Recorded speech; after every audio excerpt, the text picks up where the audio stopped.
eu tava aqui pensando, moço. Mas cada coisa que me acontece. Outro dia mesmo, eu tava ali, ó, sabe, perto daquela árvore, do lado da cerquinha. Tava andando, falei pra cá, acontece.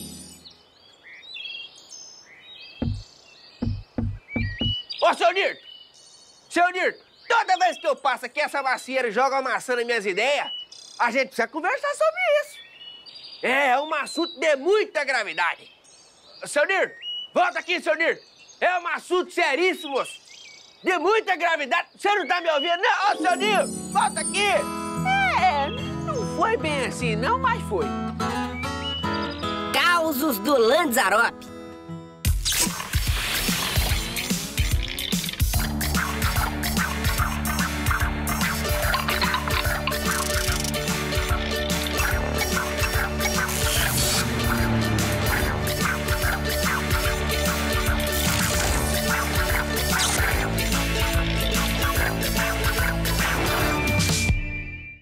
Hora do Enem no ar e o papo de hoje é sobre física. E sabe quem tá de volta? Os Space Troopers. Esses estudantes brasileiros participaram de uma competição lá na NASA. A gente já conversou com eles sobre as expectativas para encarar esse desafio, mas hoje eles contam como tudo rolou. E aí, tá ansioso? Fica calmo que é já já, porque agora a gente esquenta os motores. Não é isso, professor José Sampaio? Tudo bom? Seja bem-vindo mais uma vez, professor. Ok. Bom, hoje o assunto é eletricidade. Conta pra gente do que se trata esse assunto da física. Bom, Nandi, então, a eletricidade é a parte da física que vai estudar fenômenos elétricos. E esses fenômenos elétricos eles podem partir desde a interação entre cargas elétricas até o entendimento de como funciona a turbina, que produz a energia elétrica. E quais são os pontos principais que o candidato do Enem tem que revisar? Dentro da eletricidade, a parte que tem caído com maior frequência tem sido a elerodinâmica, aquela parte que vai tratar de circuitos elétricos, correntes elétricas, resistores, potência deles. Esse tema conversa com outras disciplinas? Conversa principalmente com as disciplinas das ciências da natureza, a biologia e a química. Bora ver como isso acontece? Com certeza. Chega mais, professor Fábio Vidal! Eu sou o professor Vidal de Física e vim fazer com você agora uma questãozinha tradicionalíssima de resistores. Para a gente conseguir fazer essa questão, eu rapidamente vou dar uma pincelada em algumas coisas importantes. Uma das equações, mais tradicionais que a gente tem em eletricidade é uma das equações chamadas de primeira lei de Ohm. Eu chamo essa fórmula de Rouy. Tá vendo aqui, ó? Rouy. Tá vendo? Mas o importante dessa equação, é que você observa a resistência oposta com a corrente, inversa com a corrente. Então a gente diz assim, a resistência é inversamente proporcional com a corrente elétrica. Isso é muito importante, Muito, muito, muito, muito, muito importante. Por isso que o nome é resistência e não facilidade, A resistência é algo que atrapalha a passagem da corrente elétrica. Aí quando nós vamos estudar circuitos complexos, como esse da questão que a gente vai trabalhar, a gente pode ter circuitos em série ou então circuitos em paralelo. A gente costuma até brincar com os nomes, A gente chama de série e paralelo, Série é o mesmo I e paralelo é o mesmo U. Na verdade, eu não quero fazer a análise dessas características série e paralelo. O que eu quero lembrar é de um resistor chamado resistor equivalente. Quando a gente pega um circuito complexo, com várias resistências juntas, a gente pode fazer um cálculo e transformar todas essas resistências em uma única, chamada de equivalente. Ela equivale em energia, em consumo, em relação a todos os outros resistores juntos. Então, exemplificando, eu tenho um circuito com várias resistências, umas 30 resistências. Eu faço o cálculo, percebendo quem é série, quem é paralelo, e descubro o resistor equivalente, que seria um único resistor que faz o mesmo papel de outros 30 resistores. Toda vez que a associação for em série, eu vou ter um tipo de REC. Toda vez que a associação for em paralelo, eu terei outro tipo de REC. Existem fórmulas para calcular esse tipo de associação, série e paralelo.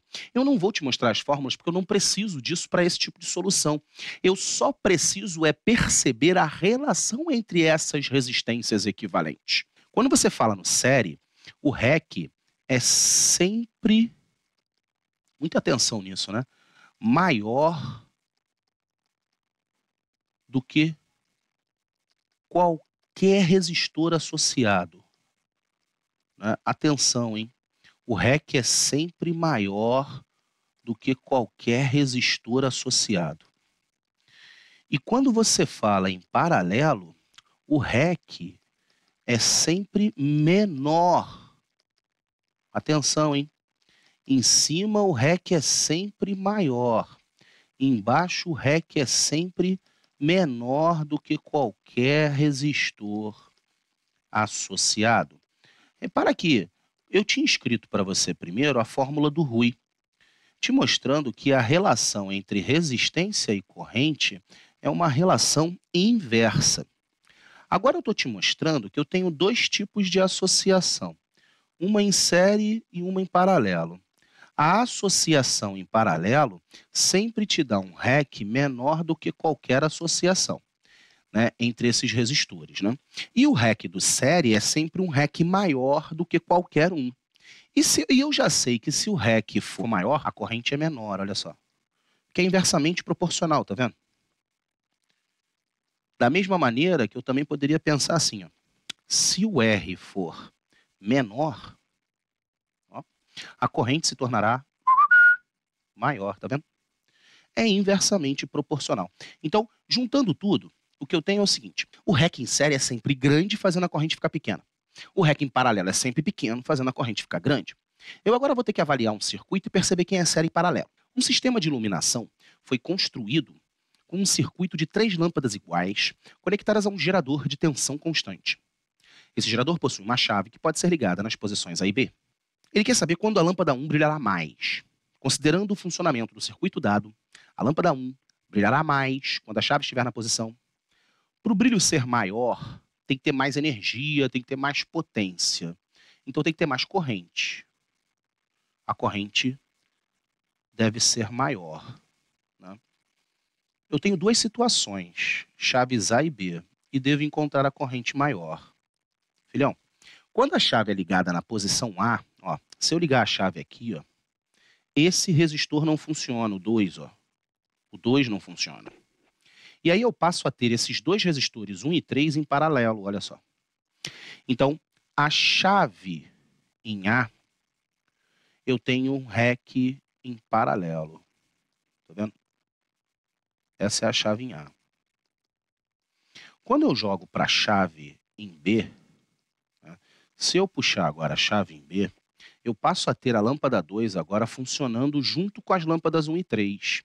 Então eu passo a ter um REC igual ao REC anterior, né, em paralelo, mais o resistor da lâmpada 2.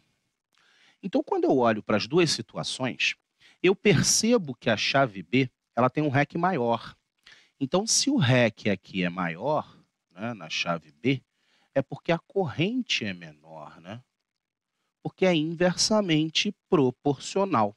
Então ele pede para a gente descobrir onde a lâmpada 1 vai brilhar mais. A lâmpada 1 vai brilhar mais na chave A. Porque aí a chave A ela vai ter um REC menor e uma corrente maior, né? Porque, na verdade, se eu jogar na posição B, eu vou passar a ter um REC maior, porque eu passo a somar um resistor em série.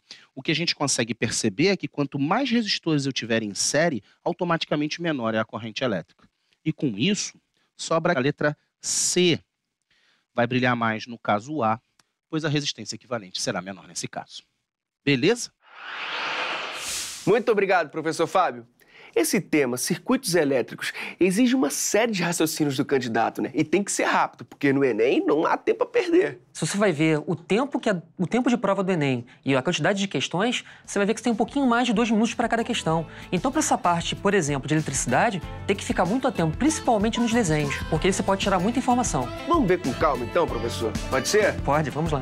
Começando pelo começo, professor. Quais são os principais elementos de um circuito elétrico? Eu preciso lembrar basicamente da bateria, que é aquele cara que vai prover energia elétrica para o meu circuito, dos resistores, preciso lembrar que eu posso ter chaves de ligar e desligar algum componente e às vezes pode cair também fusíveis, que são aqueles caras que limitam a corrente elétrica em algum trecho. O professor substitui os resistores por um resistor equivalente, bem na hora de resolver a questão. Por quê? Dependendo da figura, da maneira como o circuito é montado, pode ser difícil de visualizar qual vai ser a corrente em cada trecho. E aí a gente tem esse artifício. Eu vou trocar todas as resistências do meu circuito por uma única, que equivale às 3. E dessa maneira, a corrente que está passando por ali vai ser a corrente que está saindo da bateria. Existem outras situações em que deve ser feito isso? Eu posso estar trabalhando com circuitos mais complexos. E nesse caso, eu posso querer saber a corrente que vai passar num trecho do meu circuito. Nesse caso, a gente pode, ao invés de tomar a resistência equivalente de todo o circuito, tomar a resistência equivalente de apenas alguns. E nesse caso, vou descobrir a corrente elétrica que passa por eles. E existe alguma fórmula importante para fazer esse cálculo que o candidato não pode esquecer? Ele precisa saber calcular a resistência equivalente. E nesse caso, você tem duas maneiras de cálculo. Num caso em que o circuito está montado em série, nesse caso, a corrente elétrica que vai passar por todos os componentes é a mesma. E tem uma outra maneira, que é quando a gente diz que ele está em paralelo. Nos casos em que ele está em paralelo, a corrente elétrica tem opções de caminho. No caso em série, basta que você some os valores das resistências e você vai encontrar a resistência que a gente chama de equivalente. Para o caso em paralelo, o inverso da soma das resistências é igual ao inverso da resistência equivalente. Isso não pode esquecer. Você pode mostrar lá no quadro pra gente? Posso, claro. Primeiro, vamos tentar separar para o caso em que a gente tem um circuito onde as resistências estão montadas em série. O cálculo para a resistência equivalente, aquela que eu vou trocar, que substitui aquela do circuito e vai fazer passar a mesma corrente, é basicamente a soma dos resistores. Então, no caso, se eu tiver aí, por exemplo, N resistores, vou somar R1 mais R2 e tal, até Rn. Esse N pode ser 1, 2, 3, 5, 10, tá? Eu saio somando esses caras. Show de bola. Tudo bem? Então, isso aí tem que estar na mente. E quando não estiver em série, e estiver montado em paralelo, basicamente, agora, ao invés de somar as resistências, eu vou somar o inverso das resistências. Isso não vai me dar equivalente, vai me dar o inverso da equivalente. E eu determino dessa maneira. 1 sobre equivalente é igual a 1 sobre a primeira resistência, mais 1 sobre a segunda resistência, mais... E se eu tiver N resistências, 1 sobre... Resistência N. Resistência N. Essas duas aí expressões eu não posso esquecer. Vale lembrar que eletricidade é um tema comum no Enem. A gente já falou disso nos programas 24, 39 e 84. Dá uma olhada lá no nosso site, horadoenem.mec.gov.br. A questão do programa 39, inclusive, mostra como a física está no nosso cotidiano, professor. Ela começa assim, ó. Um estudante, precisando instalar um computador, um monitor e uma lâmpada, verificou que precisaria fazer a instalação de 2 tomadas e um interruptor na rede elétrica. E aí, professor? Bom, nesse caso, tem a ver sim com a questão anterior, porque o estudante tem que estar atento para as diferentes maneiras de se ligar no circuito, ok? É aquela ligação de série e paralelo. Aquela história o funcionamento das tomadas, bem como do monitor, não podem estar vinculados ao funcionamento um do outro, ok? E é claro, o monitor ele tem que estar ligado a uma chave. Ele não pode ficar ligado direto. Então, eu tenho que lembrar das ideias do que é série e do que é paralelo. É uma tendência para a prova de física falar assim do nosso cotidiano? Tem sido nos últimos exames. Você percebe que antigamente a ideia era vamos falar das coisas da física. E agora a nova tendência é vamos falar da física das coisas. Vamos falar do funcionamento de tudo. Recapitulando, professor, o que o candidato precisa saber para acertar essa questão? O candidato ele precisa lembrar dos conceitos básicos da eletrodinâmica. Primeiro conceito, a ideia, qual é a relação entre corrente elétrica e resistência. Onde tem a maior resistência elétrica é o lugar onde vai passar a menor corrente. Fora isso, eu não vou ligar normalmente um único elemento no meu circuito. Eu posso ligar diversos elementos. E ligando diversos elementos, eu tenho que saber como esses caras estão ligados. Se eles são ligados em série ou são ligados em paralelo. Em série, basicamente, o condicionamento de um está condicionado ao funcionamento do outro, e em paralelo não. Se um queimar, os outros continuam funcionando. E para quem quer saber mais sobre circuitos elétricos, procura onde? Olha, uma boa dica que eu dou é para ver conceitos de física de uma forma geral. Você tem um site que é muito interessante, que é o Manual do Mundo, é um canal do YouTube. Lá você tem diversos experimentos e você tem lá a abordagem científica de como eles funcionam. Professor Sampaio, muito obrigado mais uma vez, viu? Falou. Obrigado mesmo. E agora a gente recebe uma galera que já é de casa, os Space Troopers. Eles já tiveram aqui uma vez e agora voltaram para falar como foi a competição lá na NASA. Ué, tá sabendo não? Então entra lá no site, vê a primeira entrevista e tem muitos outros programas também. Quer saber? Chega de enrolação, chega mais, galera! Tudo bem? Seja bem-vinda mais uma vez. Sejam todos bem-vindos, né? Primeiro, para quem está em casa e não assistiu a primeira entrevista, que competição foi essa? Acho que o mais maravilhoso é que é uma competição da NASA. E a oportunidade que a gente teve de colocar na prática conhecimentos teóricos que a gente aprende na sala de aula é muito bom. Como que é a competição? Nós temos que construir um rover, que é um carro que suporte 2 pessoas e que tem, com esse carro, que é movido a força humana também, nós temos que ultrapassar terrenos lá na NASA que simulam ambientes extraterrestres, um percurso de 800 metros. E o menor tempo dessa corrida ganha os prêmios. A pergunta que todo mundo quer saber: como que foi lá? A gente saindo daqui, a gente pensou, a gente vai chegar lá, vai ser uma galera que ninguém olha na cara de ninguém, vai ser competição mesmo. Só que quando a gente chegou lá, a gente percebeu que o ambiente não era competitivo. Todas as equipes se ajudavam. Se você precisasse de alguma coisa, essa equipe ia correr atrás com você para te ajudar. O que aconteceu com a gente precisou de ajuda com a nossa roda. Teve equipe ajudando a gente. E a gente percebeu que isso realmente é o que a NASA queria. Porque para vocês fazerem uma exploração até Marte, você precisa que os países em si entrem em consenso para poder fazer essa exploração acontecer. E a gente conseguiu, né? Porque a gente conseguiu ganhar prêmios, por exemplo, aquele que ela tá. Foi um prêmio que a gente ganhou de participação. Esse daqui foi o prêmio de melhor equipe internacional que a gente ganhou das outras 7. E esse daqui foi um prêmio que a gente nem imaginava que poderia ganhar, que é um pit crew, que a gente não sabia que tinha esse espaço lá na NASA. É tipo um pit stop que eles têm, que você pode ir lá, eles te emprestam ferramentas, pessoal, pra te ajudar a consertar o carrinho enquanto quebra. Então, sempre que o nosso carrinho quebrava, a gente ia até eles e tentava dar uma solução. Então, como muita equipe não chegava até eles, tipo, quebrou o carrinho, eles desistiam. Eles meio que ficaram impressionados com essa nossa garra de competir e deram esse prêmio pra gente. E esse daqui é um prêmio de reconhecimento da galera internacional também. Na primeira entrevista, vocês estavam ansiosos porque não sabiam como o carrinho ia chegar. Porque o carrinho foi sozinho, de avião, para os Estados Unidos. E aí, chegou tudo inteiro? E não, esse foi um dos nossos desesperos no primeiro dia, né? Porque ele chegou lá com alguns... Ele estava empenado, então a gente teve que consertar a angulação, consertar todo o material dele que estava... Bem, estava complicada a situação quando ele chegou lá. E isso já foi uma das coisas que nos rendeu o prêmio, porque a gente ia pro pit crew, ajeitava tudo que estava dando errado no nosso carro. E o inglês? Como vocês se viraram? A gente, além do inglês que aprende tudo mais em curso, sala de aula, a gente precisava saber o inglês técnico, como saber falar cada peça. E tinha que saber se virar isso falando com a pressão psicológica de um engenheiro da NASA. Tinha entrevista surpresa. Eu, por exemplo, tive que dar uma. Foi sobre o carro, sozinho. Foi desesperador. A gente também tinha que fazer várias apresentações. Enfim, foi... Mas deu certo. Tanto falar de pecinhas que você não sabe nem o nome em português. Você tinha que saber o nome em inglês. A gente aprendeu todos os nomes pra fazer relatórios. Chega lá, teve que aprender a traduzir todos eles em inglês. Por exemplo, nesse pit crew, às vezes a gente precisava de uma peça. A gente sabia, tipo, no Brasil já não era nem o nome da peça, é aquele nome que a gente dá. A gente tinha que saber conseguir... Tipo, a gente precisa de tal peça. Às vezes a gente procurava na internet e chegava com a foto. A gente precisa dessa peça aqui. Vem cá, conheceram muitas pessoas de outros países, muitos estudantes, como foi? Quando a gente chegou lá, a gente teve contato com uma galera da Alemanha, uma galera da Índia, da Itália, da Grécia, da Rússia, do México. Teve esse encontro com os próprios americanos, da Bolívia, porque foi uma boliviana que meio que fez a gente chegar até lá, porque ela viu a competição por essa boliviana, então a gente conheceu ela lá. A gente encontrou brasileiros, tipo, que moravam lá e que foram até a competição pra poder meio que assistir a gente. Prestigiar a gente. Foi ótimo. O sentimento foi ótimo. A gente viu na nossa página que uma brasileira morava lá e queria muito assistir a competição pra prestar essa homenagem pra gente. E a gente não fazia ideia que isso realmente ia acontecer, assim, e ela ajudou muito. Ela, tipo, várias peças que nós tivemos que comprar de novo, uma corrente, por exemplo, ela cedeu o carro dela e levou a gente até lá, a loja certa. A gente foi à loja de ferramenta, mercado, tudo isso, ela levava a gente. E a gente encontrou ela por acaso, eles correndo, a gente torcendo, esbarramos assim.